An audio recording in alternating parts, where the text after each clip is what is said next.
जय श्रीराम मित्रांनो, आज आहे माझा 75 हार्डवाला तिसरा दिवस. पहिलं मी पाणी पिऊन फ्रेश झालो. त्यानंतर थोडासा वॉर्मअप. त्यानंतर 10 सूर्यनमस्कार. त्यानंतर हनुमान दंड, हनुमान बैठक, सपाटे, पुशअप, बैठक, सिटअप. त्यानंतर 10 ते 15 मिनटं रनिंग, मग स्ट्रेचिंग. हा आहे वर्कआउट नंतरचा पंप. त्यानंतर आंघोळ करून मी गेलो गाई बांधायला. गाई बांधून आल्यावरती मी गेलो दूध आणायला. त्यानंतर खाल्ल्या केळी.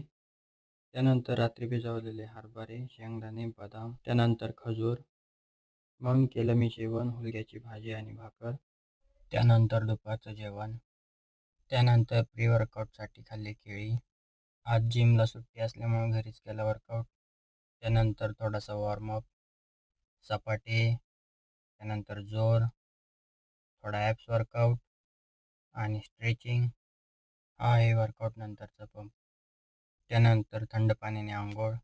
फ्रेश झाल्यावर घेतलं मी क्रिएटिन. त्यानंतर केळी. नंतर जेवून बसलो मी द सिक्रेट वाचायला. त्यामध्ये मी वाचलं, आपण जे काही आज आहोत ते आपल्या विचारांमुळेच आहोत. ही आहे आजची सेल्फी आणि आजचे सर्व चॅलेंज पूर्ण झाले. बोला जय श्रीराम.